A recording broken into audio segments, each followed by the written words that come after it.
오늘은 페이지 91페이지부터 보도록 하겠습니다. 6번째 챕터는 그리스도와의 연합이라고 이야기 말씀드렸죠? 네. 그리스도와의 연합, 그리스도와의 하나됨, 그리고 우리가 에베소서나 그런 데서 많이 보는 그런 문구로는 뭐라고 그랬죠? 주 안에서, 그리스도 안에서, 그런 의미입니다. 알겠죠? 우리가 지금 그리스도와의 연합을 다루면서 첫 번째 소제목과 두 번째 소제목을 다루었는데요. 첫 번째 소제목 다음 페이지로 넘겨볼까요? 92페이지 보도록 하겠습니다. 그리스도와의 연합이 나와 있죠? 연합이 나와 있는데 우리가 쭉 좀 내려오면 중간 부분 정도에 갈라디아서 3장 26절과 29절이 있는데 그 중에서 27절을 보면 이렇게 이야기합니다. 누구든지 그리스도와 합하기 위하여 세례를 받은 자는 그리스도로 옷 입었느니라. 그러니까 그리스도와의 연합을 이야기하면서 그것이 그리스도로 옷 입는 것이다라고 이야기를 하고 있습니다. 내가 그리스도의 옷을 입는 것입니다. 알겠죠? 네. 무슨 의미인지 아시겠습니까? 모르시겠습니까? 우리가 거지 옷이나 우리가 이전에 정수만의 옷을 입는 게 아닙니다. 지금은 우리가 누구를 입고 있는 것입니까? 예수 그리스도의 옷을 입고 있는 것입니다. 그것을 우리가 의의 옷이라고 부르죠. 이전에는 죄의 옷을 입었던 옛 사람이라면 지금은 그리스도의 의의 옷을 입은 새 사람이라는 것을 말해주고 있습니다. 95페이지에 보면 아담에게서 그리스도에게로 나와 있죠. 이것은 모든 인생이 아담 안에 있던지 그리스도 안에 있던지 둘 중에 하나라는 이야기입니다. 다시 말해서 아담과 연합된 자이던지 아니면 그리스도와의 연합된 자라는 것이죠. 우리는 원래 누구와 연합된 자였습니까?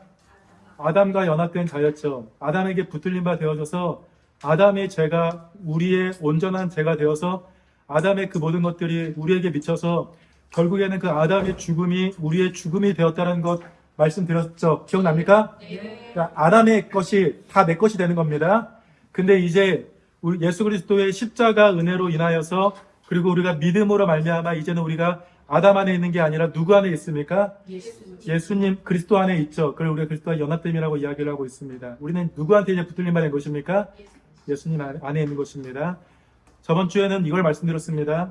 두 가지가 겹쳐지는 부분이 있습니까? 없습니까? 없습니다. 없습니다. 알겠죠? 알겠죠? 네. 우리의 모습이 여전히 좀 연약하고 우리의 모습이 여전히 제대한 모습 가운데 살아갈지라도 우리는 그리스도의 사람임을 잊으면 안 됩니다. 알겠죠? 그게 표제입니다. 그리고 오늘은 세 번째 소제목 보도록 하겠습니다. 쭉 넘어와서 98페이지 보도록 하겠습니다. 제목이 뭡니까? 그리스도 안에서 모든 것을 누리는 자. 다른 말로 뭐냐면 그리스도와의 연합으로 인한 유익이 무엇인지를 말하는 겁니다. 그리스도와의 연합으로 인하여서 우리가 누리게 되는 유익이나 복이 무엇인지를 이야기하고 있습니다. 알겠죠? 이런 의미예요. 주 안에서 있음으로 인해서 그분이 가지신 모든 것을 우리에게 아낌없이 나눠주셨어요. 알겠죠? 그 중에서 우리에게 일부만을 주신 것이 아니라 우리에게 모든 것을 주셨는데 그것을 오늘 이 소제목에서는 뭐라고 이야기가 하냐 하면 자녀됨이라고 이야기를 하고 있어요. 자녀됨. 이해되죠? 엄마 아빠가 자식 사랑합니까? 안 사랑합니까? 사랑할 수도 있고 안 사랑할 수도 있어요. 임승혜 지사님의 그 규환이에 대한 사랑과 우리 신재혜 지사님의 동건이에 대한 사랑이 같을 것 같아요? 다를 것 같아요? 같을 수도 있고 다를 것 같지 않아요? 그러니까 이 말은 뭐냐면 사람은 자식을 아무리 사랑한다고 하더라도 그 사랑이 완전하지 않다라는 거예요. 그렇잖아요. 맞죠? 그러니까 불완전하다라는 거예요. 제가 앞에서 제가 세상 좋은 아빠처럼 우리 하은이, 승원이 사랑한다 이야기하지만 쟤네들이 위험한 일 당할 때 제가 모른 척 할 줄 누가 알아요? 그거는 아무도 모르는 거잖아요. 너가 하은이를 위해서 너의 손톱을 뽑아야 된다 그러면 제가 주랭랑 칠 수도 있잖아요. 맞죠? 그러니까 세상에서는 이게 완전하게 적용이 되지 않을 수는 있어요. 근데 하나님의 사랑은 다르다라는 거예요. 하나님의 사랑은 그분은 제가 늘상 강조하는 것인데 그분은 선하세요. 그리고 사람은 선할 수도 있고 안 선할 수도 있죠. 근데 하나님은 선하세요. 그리고 두 번째가 되게 중요해요. 사람은 무능력해요. 능력이 있어도 그것이 조금밖에 없어요. 그렇지만 하나님은 어떻게 하세요? 전능하세요. 그러니까 선하신 분이 전능하시다면 어떤 일이 벌어질까요? 그렇죠. 굉장한 일이에요. 그러니까 뭐 사람도 뭐 만약에 뭐 재벌이나 그런 사람들 능력 많잖아요. 그리고 만약 그 사람 착하면 자식이 좋을 것 같죠. 좋잖아요. 근데 하나님께서 우리가 그 은혜가 너무나 감사한 이유는 그 착하시기만 하신 분이야. 그러면 능력은 없으셔. 그러면 우리가 그렇게 좋겠어요? 안 좋겠어요? 뭐 별거 없을 거 아니에요. 근데 그분은 우리와 다르게 완전히 선하시고 완전히 전능하세요. 그래서 그분이 십자가에서 얻으신 모든 유익을 다 우리에게로 주시기로 했는데 그것이 오늘 소제목 세 번째 내용이라는 말이에요. 알겠죠? 98페이지 보도록 하겠습니다. 그리스도 안에서 모든 것을 누리는 자. 믿음으로 예수 그리스도와 연합한다는 것은, 다시 한번 질문 드릴게요. 믿음은 공로입니까? 수단입니까? 믿음이 우리가 공로가 될 수 있어요? 믿음은 단지 무엇이냐면 수단이에요. 수단. 뭐냐면 주님의 은혜를 받아들이기 위한 하나의 통로라고 말을 하는 거예요. 알겠죠? 근데 이게 헷갈려요. 제가 앞에서 아무리 말해도 아마 헷갈릴 거예요. 근데 이걸 조금씩 잡아가기를 원해요. 이해되죠? 다시 한번 읽겠습니다. 믿음으로 그리스도와 하나가 된다는 것은, 제가 좀 쉽게 풀게요. 생각하면 생각할수록 대단한 진리가 아닐 수 없습니다. 하나님이신 예수님을 하나님이시라고 말을 하고 있어요. 연합하다니요. 모든 만물을 다스리시는 주님과 하나가 되었다니요. 도대체 믿는 우리에게 어떤 일이 일어난 것입니까? 그리스도와 연합한다는 것이 실제로 우리에게 어떤 유익을 줍니까? 이게 이번 소제목의 그 문장이에요. 어떤 유익을 줍니까? 우리는 이미 주 예수 그리스도를 믿을 때 제사함과 의롭다함을 얻는다는 복음을 잘 압니다. 잘 아시죠? 믿음이 무엇입니까? 두 가지의 유익을 먼저 말하는데, 제사함 받았다, 의롭다함 받았다. 알겠죠? 이 두 가지가 다 있어야 됩니다. 볼까요? 그 다음에 이렇게 이야기합니다. 이러한 복음을 이제 그리스도와의 연합이라는 진리로 우리가 한번 살펴보기도 합니다. 성령님으로 그리스도와 합할 때 어떤 일이 일어나기에 우리의 모든 죄가 사해집니까? 먼저 제사함에 대하여서 이야기를 하고 있습니다. 우리의 죄가 왜 사해졌을까요? 우리가 보통 이야기할 때 십자가를 통해서 우리가 제사함을 얻었다라고 이야기를 하고 있고, 부활을 통하여서 우리가 의롭다함을 얻었다라고 이야기를 하잖아요. 맞죠? 그러니까 여기서는 이야기하는 것이 갈라디아서 2장 20절 말씀에 잘 기록되어 있습니다. 갈라디아서 2장 20절 말씀을 같이 한번 읽어보도록 하겠습니다. 여기는 상반절만 기록되어 있네요. 이렇게 이야기하고 있습니다. 읽겠습니다. 시작. 내가 그리스도와 함께 십자가에 못 박혔나니 그런즉 이제는 내가 사는 것이 아니요 오직 내 안에 그리스도께서 사시는 것이다. 네. 모든 사람이 죄 가운데 있으면 그걸 받아야 돼요. 그게 뭐라고 성경은 이야기하고 있어요? 십자가라고 이야기를 하고 있어요. 모든 죄를 지은 사람들은 십자가에 달려야 된다고, 나무에 달린 자는 저주를 받았다라고 이야기를 하고 있어요. 신명기에 보면 그렇게 이야기를 하고 있죠. 그러면 우리가 우리의 죄를 사하기 위해서는 누가 십자가에 달려야 돼요? 내가 달려야 돼요. 근데 여기서 뭐라고 이야기하고 있습니까? 내가 그리스도와 함께 십자가에 못 박혔나니 라고 이야기를 하고 있어요. 이게 그리스도와 연합으로 가능한 겁니다. 근데 이 말은 되게 이상해요. 내가 그리스도와 함께 십자가에 못 박혔습니까? 누가 못 박혔습니까? 예수님이 못 박히셨는데, 근데 예수님께서 그것을 우리의 것으로 해주시겠다라고 이야기를 하는 거예요. 그게 너무나 큰 은혜예요. 주님께서 홀로 십자가에 달리셔서 모든 저주와 고통을 받으셨는데, 그래서 우리의 모든 저주와 고통을 주님께서 감싸 주셨는데, 주님께서 말씀해 주시는 것이 무엇이냐면, 자신이 십자가에 박히셨지만 내가 너와 함께 십자가에 박혔고, 내가 죽었는데 그래서 너도 죽었고, 그래서 모든 제사함을 받았다라고 이야기를 하는 거예요. 이해되죠? 네. 이해되죠? 이게 그리스도와의 연합으로 인하여서 가능한 겁니다. 주님께서 거기서 나를 위해서 다 당하셔서 그런 일이 생겨나는 거예요. 그리스도의 죽음이 나의 죽음이다. 그래서 어떻게 된 거예요? 나의 모든 죄가 사해졌다. 알겠죠? 그게 십자가에서 일어난 일입니다. 우리 두 번째 구절 보도록 하겠습니다. 로마서 6장 6절 7절 보도록 하겠습니다. 동일한 의미예요. 우리가 알거니와 우리의 옛사람이 예수와 함께 십자가에 못 박힌 것은, 똑같이 이야기하죠. 옛사람이 십자가에 못 박혔다라고 이야기를 하고 있어요. 그래서 뭐라고 이야기합니까? 죄의 몸이 죽어 다시는 우리가 죄에게 종노릇하지 아니하려 함이니. 여기서 죄에게 종노릇한다는 말이 무엇입니까? 우리 죄에게 종노릇합니까? 안 합니까? 해죠. 이게 그러면 이 말이 맞는 말입니까? 틀린 말입니까? 틀린 말이잖아요. 제가 늘 이야기하는 게 우리가 옛사람이 아니라 새사람이라고 이야기하는데, 우리가 제에게 종로를 타면 옛사람이에요, 새사람이에요? 옛사람이죠. 여기서 말하는 뭐 제에게 종로를 종로를 타지 아니하려 함이니라는 말은 무엇이냐면 이제는 죄가 우리의 주인일 수 없다라는 말입니다. 이해되죠?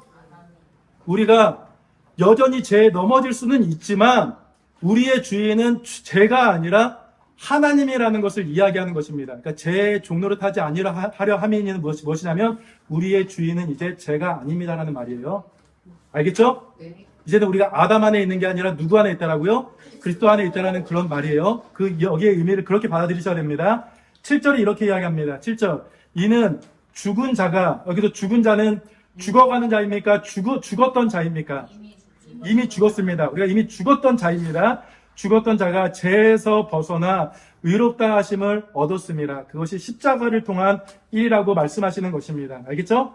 그러니까 여기서는 오늘 이 책의 저자랑 성경에서 우리에게 이야기하는 것이 무엇이냐면 그리스도의 연합은 그 궁극적으로 어디에서 일어났다는 것을 말하고 싶은 겁니까? 십자가에서 일어났다는 것을 말하고 싶은 거예요. 알겠죠? 그 다음 거 보도록 하겠습니다. 3장 26절부터 29절. 똑같은 말씀의 반복입니다. 여기서는 이 문장이 되게 중요해요. 26절. 너희가 다 믿음으로 말미암아. 믿음을 통로라고 이야기하고 있죠. 여기서 말미암아라는 단어는 영어로 수르라는 단어가 사용됐어요. 수르 뭔지 알죠? 이런 걸 관통하다 할 때 수르라는 단어가 사용되는데 그러니까 믿음을 통하여라는 말이에요. 너희가 다 믿음으로 말미암아 그리스도 예수 안에서가 뭐라고 그랬죠? 그리스도와의 연합이라고 말씀드렸어요. 그리스도의 연합이 뭐라고 이야기하고 있습니까? 그 다음 문장 하나님의 아들이 되었으니 밑줄 3번, 4번 아무튼 많이 치십시오. 그리스도의 연합의 그 궁극적으로 무엇이라고요? 하나님의 아들이 되었다라는 거예요. 이해되죠? 그러니까 뭡니까? 인생을 살아가더라도 가장 깊은 관계가 부모와 자식의 관계잖아요. 그러니까 그리스도와의 연합으로 가장 우리에게 궁극적인 유익이 무엇이냐면 내가 그리스도 안에서 하나님의 아들이 되었다는 것이 궁극적인 유익이라는 말입니다. 전부 다 주시겠다는 것이죠. 27절 보겠습니다. 누구든지 그리스도와 합하기 위하여 그리스도와 연합을 또 이야기합니다. 세례를 받은 자는 아까 지사님 말씀하신 거 세례를 받은 자는 그냥 물 세례를 이야기하는 것이 아니라 성령 세례를 이야기하는 것입니다. 성령님의 임재하심을 이야기하는 것입니다. 세례를 받은 자는 그리스도로 옷 입었느니라.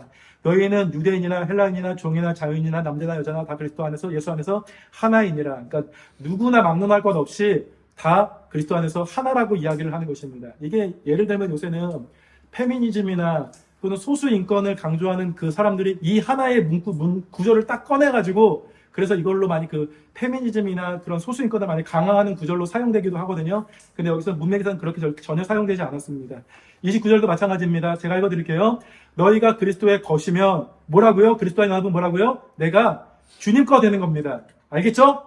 그 다음에 뭐라고 이야기하고 있습니까? 그리스도 것이 뭐라고 이야기하고 있죠? 아브라함의 자손이요. 약속의 자손이라는 이야기죠. 아브라함의 자손이라는 말은 약속의 자손이라는 말이고 약속대로 유업을 이을 자니라. 유업을 누가 있습니까? 자식이 있습니다. 그러니까 자식이라고 말을 하는 것입니다.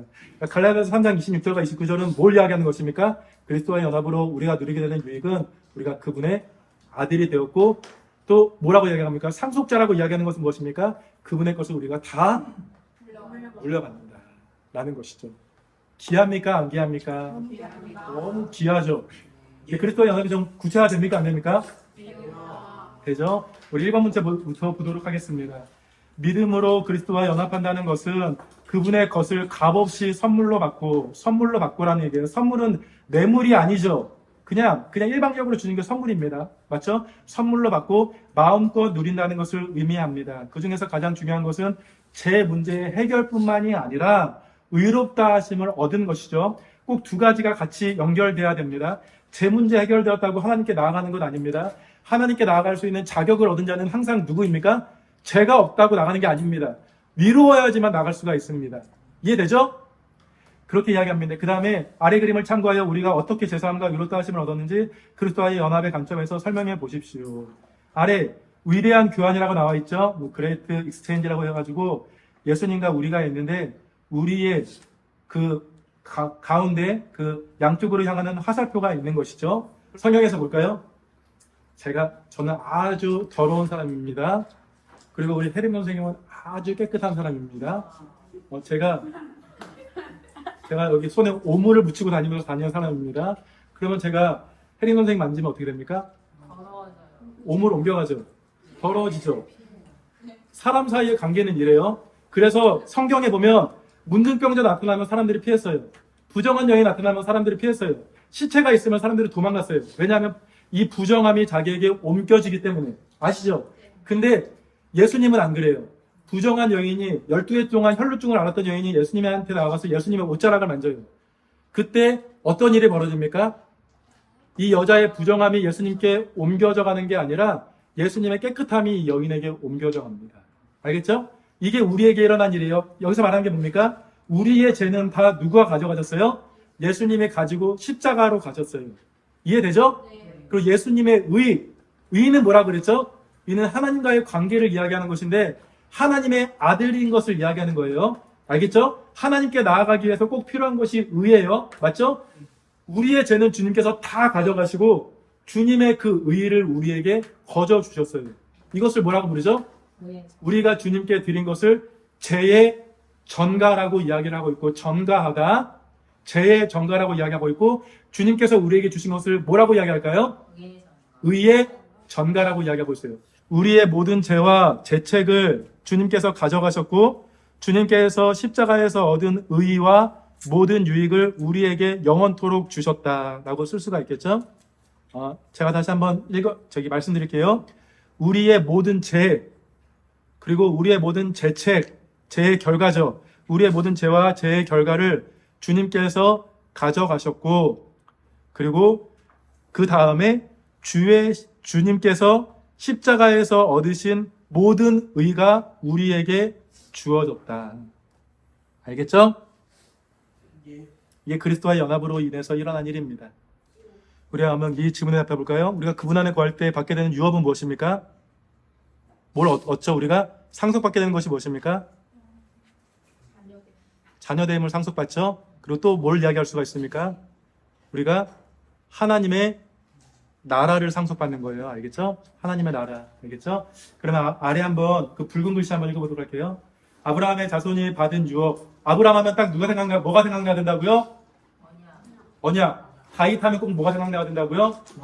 성경에서는 언약. 알겠죠? 성경에서는 구약에서 약속을 이야기할 때, 언약을 이야기할 때 꼭 그렇게 나오는 인물이 두 명입니다. 누구죠? 아브라함과 다윗입니다. 하나님께서 아브라함에게 그 메시아의 약속을 주셨기 때문이고, 다윗에게도 그 약속을 주셨기 때문에 항상 아브라함과 다윗이 나온다는 사실을 기억해 주시기 바랍니다. 제가 한번 읽어드릴게요. 여기서 유업, 상속이라고 말을 좀 쉽게 바꾸겠습니다. 여기서 유업고 상속, 하나님이 주시는 것은 하나님 나라다. 하나님 나라다. 그분의 나라를 우리가 다 얻는 것이죠. 이는 아브라함의 자손에게 주시겠다고 아브라함에게 약속하신 것이다. 아브라함의 참된 자손은 그리스도다. 아래 한번 갈라디아서 3장 16절 말씀을 같이 한번 읽어보도록 하겠습니다. 몇 줄 내로는 갈라디아서 3장 16절 있죠? 이 약속들은 아브라함과 그 자손들에게 하신 것인데 여럿을 가리켜 그 자손들이라 하지 아니하시고 오직 한 사람을 가리켜 내 자손이라 하셨으니 곧 그리스도다. 바울이 구약의 말씀을 이렇게 풀이한 거죠. 하나님께서 아브라함에게 하나의 시를 말씀하셨는데 그 시가 다름 아닌 그리스도라고 말씀하시는 것입니다. 알겠죠? 그리고 그리스도의 그 시로 인하여서 우리가 누리는 유익을 말하는 것이죠. 다시 위로 3-4줄 올라와서 거기 세 번째 줄 끝에 그리스도만이 아브라함의 자손에게 약속된 하나님 나라를 받을 수 있다. 누가 먼저 받았다고요? 예수님이 먼저 받았다라고 이야기를 하고 있어요. 그 다음에 누가 받는 거예요? 그거를 우리가 받는 거예요.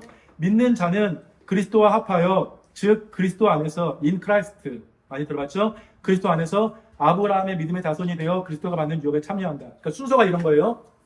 하나님께서 십자가를 통하여서 예수 그리스도에게 그 모든 유업을, 모든 유익을 주셨다라고 한다면 그것이 예수님에게만 미치는 것이 아니라 우리가 주 안에 있기 때문에 그 모든 유업과 상속을 우리도 같이 누린다라는 것, 그것이 우리가 아들됨이라는 단어로 표현할 수 있다는 것을 말하는 것입니다. 이해되죠? 네. 그러니까 여기서 기억해야 되는 것 딱 한 그 단어를 이야기하면 뭡니까? 아들됨. 세 번째 소제목에서는 이게 꼭 기억해야 됩니다. 그리스도의 연합이 무엇인가? 우리가 하나님의 아들이 되었다. 이것만 기억해도 좋습니다. 알겠죠? 아래 글을 읽고 답해 보십시오. 제가 이번에 대한 답을 한번 제가 제 나름의 답을 이렇게 말씀드리겠습니다.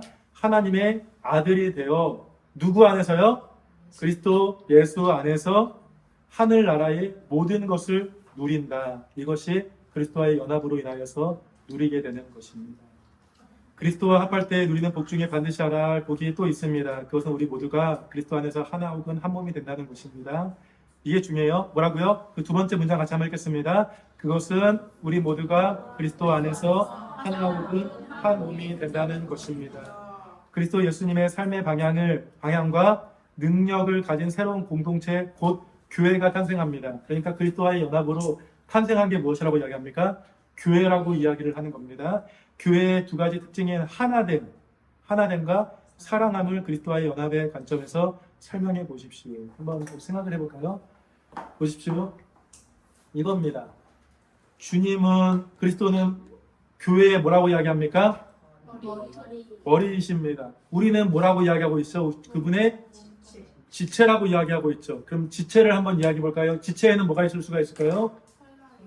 눈이 있을 수도 있고, 손가락이 있을 수가 있고, 발가락이 있을 수가 있고, 이 모든 것들이 하나 된다는 것 이해됩니까? 안 됩니까? 이해되죠? 그리고 이 하나됨과 사랑함을 그렇게 말씀드린다면, 다른 게 아프면 나도 아픈 거예요. 다른 게 괜찮으면 나도 괜찮은 거예요. 알겠죠? 그러면 발에 내성발톱이 생겨가지고 발이 막 이렇게 타고 들어가요. 그러면 발만 아파요? 몸이 아프죠? 그러니까 이거예요. 우리는 그리스도와의 연합되어서 우리가 하나가 되었는데, 맞죠? 하나가 되었다는 말은 그리스도 안에서만 가능한 거예요. 그리스도 없는 하나됨은 그게 하나됨입니까? 그거는 그냥 하나의 하나의 동아리, 그냥 세상의 하나의 단체가 될 수밖에 없어요. 근데 교회는 그렇지 않아요. 교회는 조직이 아니라 교회는 공동체라고 불러요. 공동체는 무엇입니까? 주님이 우리의 머리가 되시고 그 안에서 하나가 되어서 사랑으로 나가기 때문에 공동체라고 부르는 거예요. 알겠죠? 근데 이 질서의 순서가 있어요. 우리끼리 잘 지내는 거 중요할까요? 안 중요할까요? 근데 그것보다 먼저 회복돼야 될 게 있어요. 먼저 뭐가 회복돼야 될까요? 각 사람이 주님에 계시면 볼까 이렇게 각 사람이 있어요. 안진규 형제님, 남순영 원사님, 승리가 있어요. 이렇게 셋이 잘 지내요. 그게 먼저가 아니에요. 뭐예요? 이렇게가 먼저 관계가 형성이 돼야 돼요. 이해되죠? 이렇게 먼저 하나님과의 관계가 온전히 회복된 다음에 그 다음에 서로와의 관계가 연결되는 거예요. 알겠죠? 이게 교회라는 사실을 꼭 기억해 주시길 바라요. 교회는 말씀의 기준 가운데서 그리스도 안에서 그렇게 하늘을 바라보고 그래서 서로를 바라보면서 나가는 것, 그리고 에베소서에 기록된 것처럼, 그리고 고린도서에 기록된 것처럼 다른 사람이 아프면 내가 아프고 다른 사람이 기쁘면 내가 기쁜 것, 그런 것이 믿음의 공동체라는 것, 그것이 그리스도와 연합의 특징이라는 사실을 말씀드리기 원합니다. 알겠죠? 그러면 옆에 페이지 한번 쭉 본 다음에 그 다음에 우리 나눌 것도 나누고 질문이나 우리 묵상들 있으면 같이 나누고 오늘은 그렇게 마무리하도록 하겠습니다. 볼까요? 그리스도와의 연합은 믿는 우리가 왜 그렇게 큰 은혜를 누리며 복된 삶을 사는지를 설명하는 핵심 개념입니다. 그리스도와 연합이 우리의 삶을 그렇게 나타내는 것이죠. 우리가 제사함과 의롭다함을 얻는 것 아시겠죠? 네. 제사함과 의롭다함을 얻는 것, 그리스도의 모든 영적 자질로 날마다 그리스도로 살아가고 그리스도를 닮아가며 성숙해져 가는 것. 우리가 여기서 두 가지가 나왔는데 앞에 우리가 제사함과 의롭다함을 얻는 것을 우리가 교리적인 그 용어로는 칭의라고 불러요. 칭의, 의롭다, 여겨짐을 받다. 알겠죠? 네. 이거는 뭐 제가 이런 단어들은 잘 말씀드리길 원하는데 되도록 많이 말씀드리진 않아요. 칭의라는 말은 꼭 아셔야 돼요. 칭의. 그럼 볼까요? 칭의는 내가 의로워서 이롭다고 하는 걸까요? 아니에요. 법적 용어인데 주님께서 너를 이제 의롭다 여겨주시기로 하셨다는 거예요. 그게 제사함과 의롭다함을 얻는 것이에요. 나로부터 주어지는 것입니까? 위로부터 주어지는 것입니까? 위로부터 주어지는 거예요. 그 다음 문장, 이것도 중요해요. 그리스도의 모든 영적 자질로 날마다 매일같이 그리스도처럼 살아가고 닮아가는 것, 성숙해져 가는 것, 이걸 뭐라고 그러냐면 성화라고 이야기해요. 성화는 뭐냐면 성이 무슨 성자일까요? 거룩한 성이고 화는 무슨 화자일까요?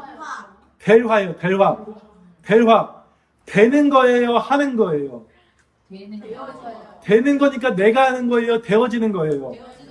누구로부터 되어지는 거예요?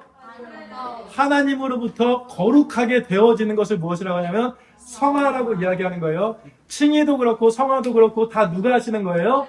하나님이 하시는 거예요. 그리스도 예수께서 우리를 칭의케 하셨다라면 성령님께서 우리 가운데 지금까지 함께 하시면서 우리가 성화의 길을 걸어갈 수 있도록 인도해 주신다라는 거예요. 근데 이거를 어떤 개념 안에서 보는 겁니까? 그리스도와의 연합의 개념에서 지금 이 책은 보고 있는 거예요. 이해되죠? 그 다음에 주님의 몸된 교회가 하나가 되어 서로 돕고 사랑함으로써 천국의 복을 누리는 것, 이것이 다 그리스도와 연합의 유익이라고 이야기하는 것입니다.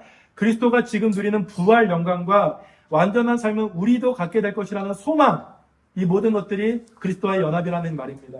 그리스도와 연합된 자는 소망이 있습니다. 절망 가운데서도 소망합니다. 넘어져 있는 상태 가운데 있지 않습니다. 넘어질 수 있습니다. 물론 넘어질 수 있습니다. 그런데 소망이 있다라는 말입니다. 그것이 그리스도와 연합으로 인해서 가능하다는 말이죠.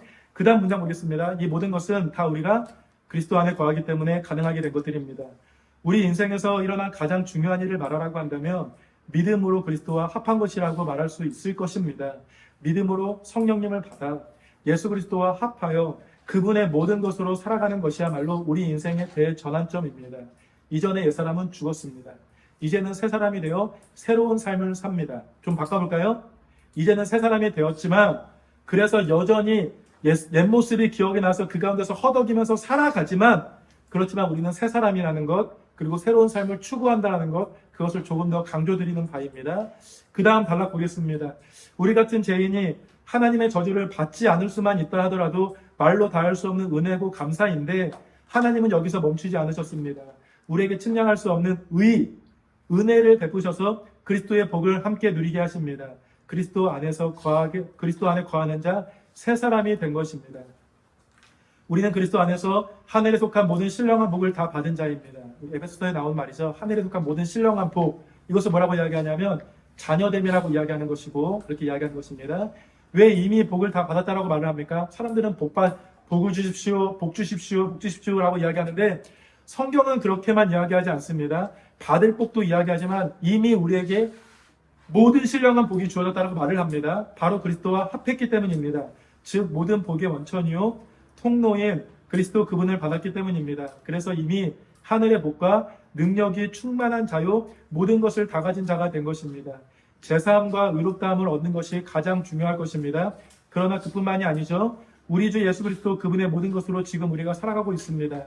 그분의 지혜와 지식이 우리에게 알려졌고 십자가에서 나타난 그분의 희생적 사랑과 섬김이 우리에게 주어져서 알려져서 우리도 그렇게 살아내려고 지금 부단히 애쓰면서 살아가고 있고 죄인을 향한 오래 참음과 긍휼함을 알기 때문에 우리도 오래 참으려고 하고 있고 오직 하나님 아버지의 뜻에만 집중하고 따르는 순종의 삶을 살려고 하고 있고 연약한 자를 받으시고 감싸 안으시는 온유함과 사탄 등 악한 영적 세력들을 물리치시고 결박하신 강한 능력, 죄를 혐오하고 멀리하신 거룩한 마음 등 이 모든 것이 이미 우리 안에 주어졌고 우리가 이것을 붙들고 살아내려고 부단히 애쓴다라는 것입니다.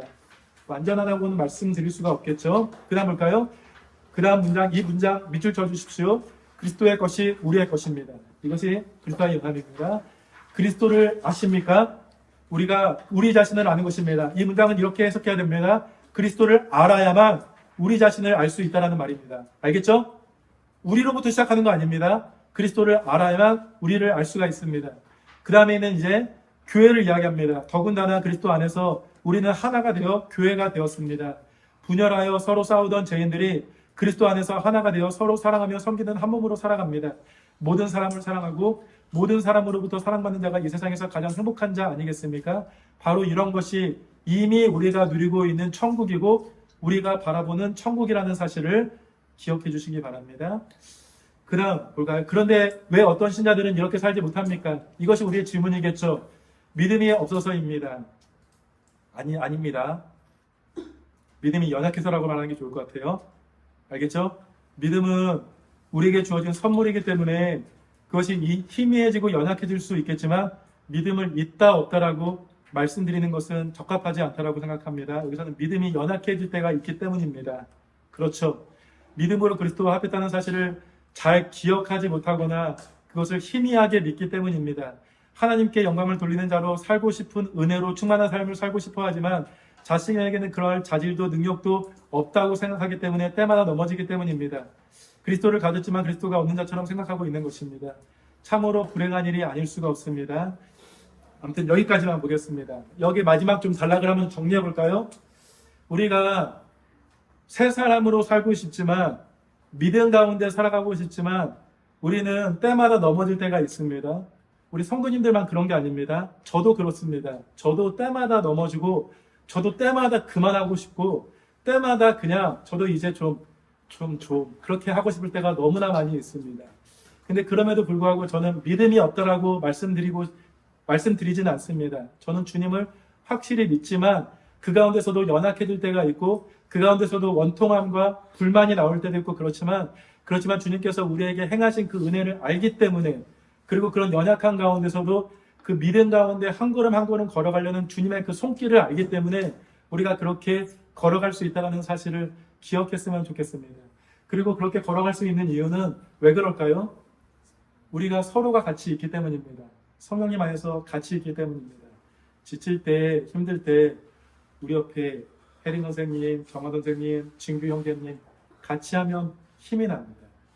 같이 하면 힘이 납니다. 맞죠? 알겠죠? 정리해볼까요? 그리스도의 연합 말해보십시오. 뭡니까? 내가 주님과 함께 십자가에 못 박혀 죽고 주님과 함께 다시 살아난 것, 그게 그리스도의 연합입니다. 그래서 우리에게 주어진 것이 무엇입니까? 모든 죄의 사함과 의롭다 하심을 얻게 되었습니다. 의롭다 하심의 의미가 무엇이라고 이야기했습니까? 그분의 것이 다 전부 나의 것이 되어서 그분의 상속자가 되는 것, 그분의 아들이 되는 것이다라고 말씀을 드렸습니다. 마지막으로 교회의 의미에 대해서 말씀드렸죠. 그리스도와 연합이란 그분이 우리의 머리가 되시고 우리가 그분 안에 거하는 것이어서 우리가 그분 안에서 하나가 되어서 서로 사랑함으로 나아가는 것, 그것이 그리스도와의 연합, 교회라는 사실도 말씀드렸습니다. 이것이 우리가 이번에 챕터, 6번째 챕터, 그리고 소제목 3번째에서 다룰 내용이 되겠습니다. 알겠죠? 묵상과 적용은 그 숙제입니다. 숙제. 알겠죠?